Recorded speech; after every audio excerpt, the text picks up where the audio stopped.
के दिन के लिए घोड़ा तैयार तो होता है, परंतु जय यहोवा ही से मिलती है। नीति वचन 21 का 31 में जिस वचन को हमने पढ़ा, जैसे कि इस समय एग्जाम का दौर है, बच्चों के एग्जाम है, कुछ के चल रहे हैं, कुछ के शुरू होने वाले हैं। जब एग्जाम का समय है तो मैं बात कर रहा था, कई बच्चों से मैंने बात की इन दिनों में, तो कुछ बच्चे बोल रहे हैं हमें डर लग रहा है, कुछ बच्चे बोल रहे हैं कि हमने मेहनत की फिर भी डर लग रहा है। तब परमेश्वर के वचन को जब हम यहाँ पढ़ते हैं, ये जो परमेश्वर ने कहा कि युद्ध के दिन के लिए घोड़ा तैयार तो होता है ना। तो पहले क्या होती, जंग हुआ करती थी, तो जंग होने से पहले ये बताया जाता था कि ये जंग होने वाली है, 1 महीने में 2 महीने में जंग होगी। तो उससे पहले वो क्या करते थे, अपनी प्रैक्टिस करते थे। तलवारबाज जो होते थे, निशाने लगाने वाले जो होते थे, फिर रथों को सेट किया जाता था, वो चलते चलते उनके पहिए ना निकल जाए, और घोड़ों को तैयार किया जाता था कि भाई अगर ये थक गया, अगर ये गिर गया, ये गया तो समझो तू गया ना। तो युद्ध के दिन के लिए घोड़े को तैयार किया जाता था।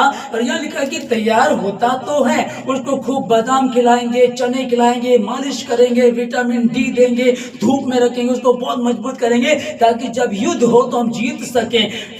तो लेकिन आगे लिखा परंतु जय यहोवा ही से मिलती है। तो जय यहोवा से मिलती है। जब बच्चे आप पढ़ रहे हैं इन दिनों में, तो पढ़ाई हार्ड भी हो गई है, और हार्ड के साथ साथ एक काम और भी हो गया है कि जब से मोबाइल आया, ऑनलाइन क्लासेस चली हैं और मोबाइल का दौर चला, तो उसमें पढ़ने वाले पढ़ भी रहे हैं, पर बातों बातों में या सोच सोच में पढ़ते पढ़ते दिमाग आया, फिर वो रील देखने लगे, चैटिंग करने लगे, तो इसलिए भी प्रॉब्लम आ रही, इसलिए भी बच्चे डर रहे हैं, है ना।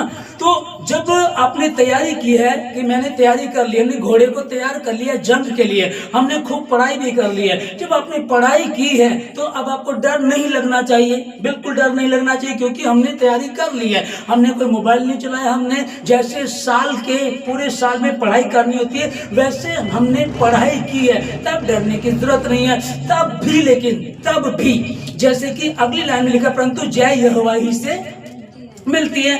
जय यहोवा ही से मिलती, जय देने वाला यहोवा ही है। और जब हमने भजन संहिता 21 का 7 में पढ़ा, किसी को रथों पर और किसी को घोड़ों पर भरोसा होता है, परंतु हम तो अपनी यहोवाही का नाम लेंगे। आमीन। किसी को रथों पर कि मेरा रथ मजबूत है ना, मेरा रथ मजबूत है, किसी को घोड़ों पर, मेरा घोड़ा मजबूत है, उस पर भरोसा होता, परंतु हम तो अपने यहोवा ही का नाम लेंगे।